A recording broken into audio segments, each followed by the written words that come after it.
This is day 22 of Reaching Enlightenment.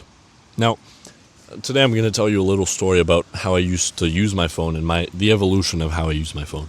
Originally, just like most people, I had my notifications on and I would check my phone hundreds, maybe thousands of times a day. Probably not thousands, but very, very often. I mean, I get a notification, I check my phone. This was so long ago, I don't really remember it, and it's kind of crazy that I was ever that dumb. But I'm sure it was a stage, especially when I first got my phone. Then, when I got onto self-improvement and all the rest, I turned off notifications, which was very good because now I don't have these like constant pings and all this stuff. But what happened was, given I didn't receive notifications, I would still hope that people would message me, especially like girls and stuff. And so I would repeatedly check my WhatsApp and my messages, hoping to see somebody texted me. And that really fucks with your mind, especially if you do it every 5 minutes and you see, oh no, she didn't text back. What is she doing? Why isn't she texting back? She usually texts back faster. All of this stuff. I was basically like a crack addict. I wouldn't really want to check it, but I almost couldn't help it. So I would check my phone and see, oh, did she text me? No, she didn't. And so on. And now I've gotten to the point where my notifications are still off, but I also don't check my phone. Because what I struggled to find was, what is the balance between using my phone and not using my phone, which might seem like a very obvious thing, but it's not that obvious, especially when you have your notifications turned off. And the place I've gone to is I only check my phone when I need to do something with it, when I need to send a message.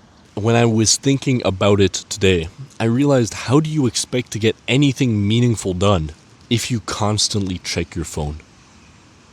You think about, well, most of the greats throughout history didn't have phones, like let's say Isaac Newton. But do you think Isaac Newton could have developed Newtonian physics, like basically discovered the fundamental laws of physics that we still use to this day, hundreds of years later, if he was checking his fucking Snapchat every 2 seconds, and if he had his little notifications on, so he was working on his paper, he was like writing it, or maybe typing it. If he had a phone, he probably had a laptop, and then he hears ping, and then he looks, oh, who messaged me? That's not how you discover physics or like discover the laws of the universe. That's how that's how you become a bum. I don't even know what a good word for this is. Maybe embarrassing or disgraceful when I see other people and the way they use their phones. Obviously, you're free to do whatever you want, but in terms of reaching like higher levels of life, of consciousness, developing yourself, living the life you want to live, the way most people use their phones, in my humble opinion, is not the way to go about it. Definitely not the way to go about it. So what would be the way to go about it? I think it's more or less what I've developed now, which is I don't have any notifications on. And instead of using my phone as a tool for distraction, people say entertainment. It's not entertainment, it's just distraction. Distracting yourself from the fact that you don't know what to do with your time and distracting yourself from your own existence. But anyways, no notifications, and using it as a tool for communication. It's called a phone for a reason. It's not called like a entertainment device. It's called a phone. And what do you do with a phone? You call people, you communicate. And so therefore, if you see it as a communication tool, not as a distraction tool, then when would you check your phone? You wouldn't check it if somebody texted you. I mean, maybe, but you have your notifications on because you don't want people to be able to just take your attention without your consent, basically raping your attention. So instead, you only check your phone, and this is what I do. I only check my phone when I want to send a message, or if I want to call someone, or if I want to send an email or something. That's the only time I check my phone. I don't check my phone or my messages to see if somebody texted me as I used to, because that really fucks with your mind. It's this needy kind of attitude towards checking your phone. The thing is, neediness, people think it's just like a relationship thing, it's just a social interaction thing. Neediness seeps into every part of your life, I've realized. But anyways, only sending messages, only checking my phone if I need to send a message or like actually do something other than hoping. If basically the outcome of me checking my phone is uncertain, meaning maybe I didn't receive a message from somebody else, then I won't check it. Unless you're waiting for like a booking confirmation, then obviously. But I think that's self-explanatory. And finally, I obviously need the platforms for posting, but that's all I use them for. And if I didn't post, I wouldn't have any of the platforms on my phone, other than to watch my own videos. But Other than that, most content, well, you probably already know this, is just fucking brain rot. Even educational content on YouTube is just brain rot. No scrolling, no social media, and especially no games.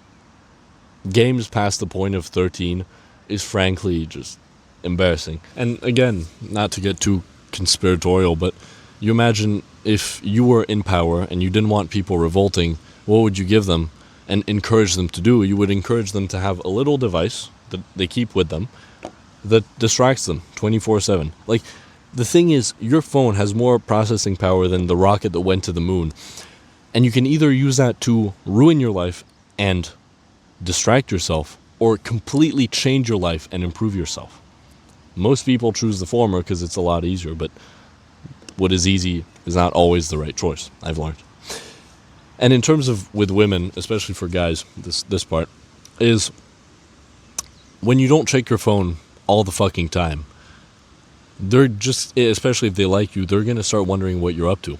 And the thing is, I don't mean this in the way that most guys say, which is like, oh yeah, don't check your phone for 2 hours and then text her back. Or like, however much time she took, add 2 hours, divide by 2 and times 5 or whatever. None of that.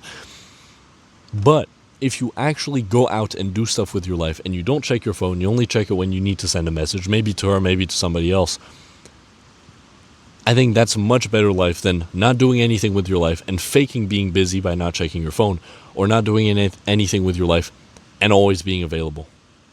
The final option is just kills any sort of mystery or attraction. Mystery is very important for attraction. The middle one, like where you fake it, that does work, but your life is still kind of shit because you're not doing anything. And I would say if you're doing that, you might as well actually have an interesting life where you can't check your phone all the time. Maybe you're on a hike, maybe there's no internet, maybe you're in the middle of nowhere, all of that stuff. Or you're just working, and you don't want to get distracted. And the beauty of this is, once you apply this, once I've been able to apply this on my journey to enlightenment and of self-improvement, I'm able to do more work, and it's more meaningful work, and I'm able to go deeper into whatever I'm doing. Whether it's reading, working, whatever it might be, therefore producing better results. So more work and better results and more meaningful. I think that's a pretty good deal. If you don't know me, my goal is to reach enlightenment. This is day 22. I basically share the journey and the things I learned along the way. You can join me, and I'll see you